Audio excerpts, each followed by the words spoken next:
той қазір түскі тойға барамыз. Құдалық абыроймен өткіздік. Ой, той болады қызықты. Алтындарымыз ұмытып кетті, алтындар да кетіреді. 11 алтын құдағиға комплекттік ринатымызға алып қойып қайттан бердік. Негізі білмеймін, салттар әртүрлі болып тұр. Құдағи дайындаған бізде Жансая мамасына айтып қойған. Мынада басқаша екен, киітпен береміз деп, мен ойбай беріп тастай бермедік па деп. Вечерде бардақ қылдым, құдай қарапын. Үйге келіп шай ішіп отырмын. Қымыз ба бірдеңе ішіп отырмын, шөлдедім. Тамақ та батқан жоқ. Уайымдап жақсы болса екен әйтеуір бәрі деп. Оңай емес той беруде. Деп Ақнұр деген қызымызбен продукт алуға келіп қалдық. Ертең менде келін шай болады, соған продукт алып жүрміз. Алишер жұмыста. Мен қасында, мені поддерживать етіп, постоянно жүретін қыздың бірі. Бұл қыз молодец. Жанымда жүреді әйтеуір. Осы қыз болмаса не істейтін деп қоймайды дейді. Ал қайырлы кеш баршаңызға. Келіндік өмірді салып қояйын. Барлығы енді сұрайды ғой менен, келіндік өмір неге салмайсыз деп. Енді менде особо қатты келіндік өмір болып жатқан жоқ, тек бүгін келін шай беріп жатырмыз. Сөйтіп бүгін қасыма осындай Ақнурочка деген красавица келіп, көмектесіп, енді шынымды айтсам, бүкіл мен қасымда тойым қалай басталып жатыр, солай қасымда жүрген қыздың бірі.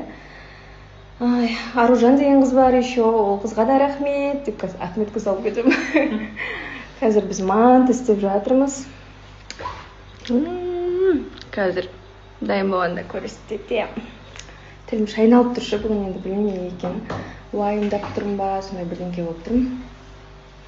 Сол баршаңызға рахмет, енді құттықтап жазып жатыр, енді көбісі уақытым болмай кетті, енді ренжімеңіздер. Ассалаумағалейкум, қайырлы күн. Қайырлы таң кейбір жандарға. Сол жұмыстарымыздан шықтық, эфирға келдік. Бүгін ауа райы өте тамаша, өте керемет болып тұр. Эфирға міне. Кішіне. Сағат қанша қазір? 4:30 болды. Ничего, Диас тез-тез әдемілеп түсіріп бере салады ғой, сондай бір әдетің бар еді ғой, Диас. Образымызды қоңырға алдық. Бірдей қылып үстімізді. Менің полный образымды қоңырсақтым. Күзге лайықтап. Жан, аудио бір қарап қоймадым. Ал қайырлы күн достар, жаңалығым осы, мен үйімдемін.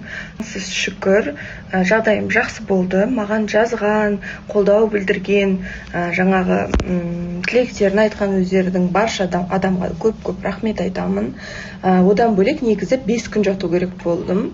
Бірақ 5 күн шыдай алмадым. 2 күнім қала шығып кеттім. Үйден ем алам дедім. Система болсын, дәрілер болсын, диета болсын, барлығын үйден алам дедім.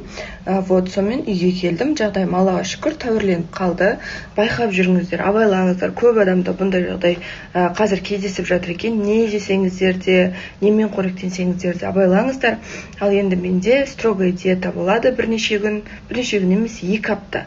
Мен қазір қатты қиналып тұрмын, негізі соған да байланысты, бірақ Аллаға шүкір әйтеуір үйдемін. Сол мен жаңалығым осы, жазған жандардың барлығына үлкен рахмет. Одан кейін енді жаңа интернет желілерінде көп көріп жатамыз ғой. Больницаларда осылай істемеді, былай істемеді, былай істеді деген сияқты. Енді ешкімнің күнін больницаға салмасын деп айтайын, ешкім ауырмасын. Бірақ сонда да айтқым келіп тұрғаны, кәдімгідей мен де өзім всегда ойлайтынмын, ол жерде күтім нашар болатын шығар, обращение нашар болатын шығар деп.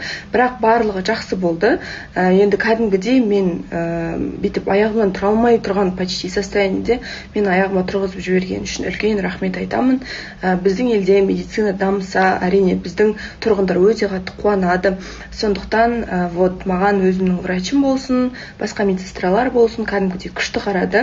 Барлығына енді көріп отырғандар бірнешеу жазыпты, жақсы бол, сауығып кет деген сияқты. Барлығына тоже үлкен алғысымды білдіремін.